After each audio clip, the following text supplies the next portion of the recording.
참미수님, 저는 춘천교구 정의평화위원회 박명수 가브리엘 신부입니다. 사회교리라는 말을 단순히 정의하자면 사회 문제에 대한 가톨릭 교회의 가르침 정도로 규정할 수 있겠습니다.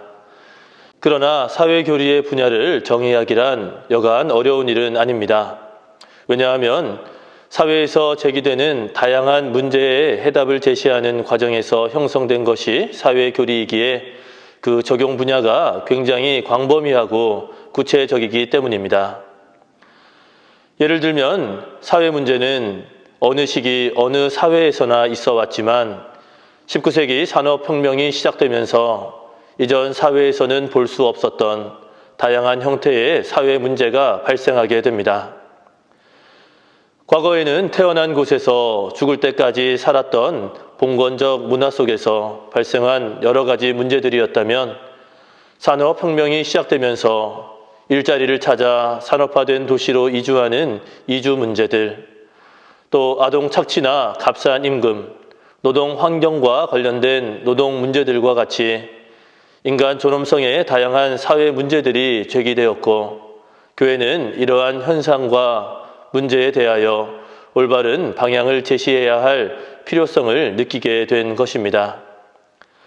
바로 이러한 교회의 자각에서 사회교리가 탄생하게 되었습니다.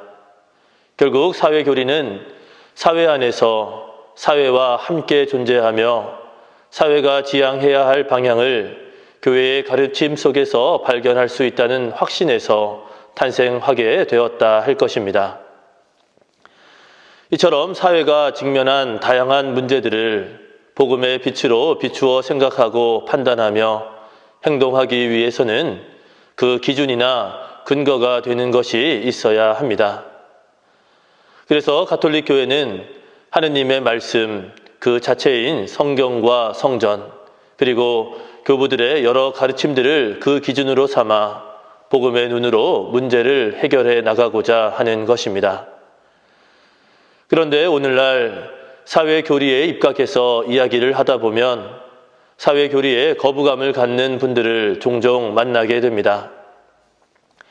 비신자나 타 종교인이라면 아마도 교리가 다르니 당연히 그럴 수 있겠지만 소위 열심한 가톨릭 신자임에도 사회교리에 거부 반응을 일으키기도 하죠. 아마도 본인의 사고방식이나 세상을 향한 시선이 교회의 방식과는 맞지 않기 때문일 수도 있고 사회교리의 가치를 제대로 설명하지 못한 저의 불찰일 수도 있겠습니다. 이런 의미에서 모든 그리스도인들은 사회교리에 대한 지속적인 교육과 이해가 필요한 것입니다. 마치 거룩한 미사 성자 안에서 매일 말씀을 통해 하느님의 가르침을 듣고 그 가르침에 따라 그리스도의 몸으로 하나가 되는 것처럼 이 세상 모든 사람들이 하느님의 가르침을 듣고 그 가르침을 통해 그리스도 예수님을 머리로 하여 하나가 될 수 있도록 이끌어주는 것이 바로 사회의 교리이기 때문입니다. 우리가 믿는다 하면서 믿지 않는 사람처럼 행동한다면 과연 그를 믿는 사람이라고 할 수 있겠습니까?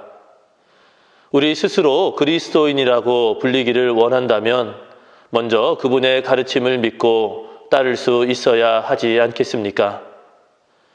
그러므로 이 세상에서 하느님의 자녀로서 살아가려는 모든 이는 사회 교리를 배우고 가르치며 실천할 수 있어야 하겠습니다.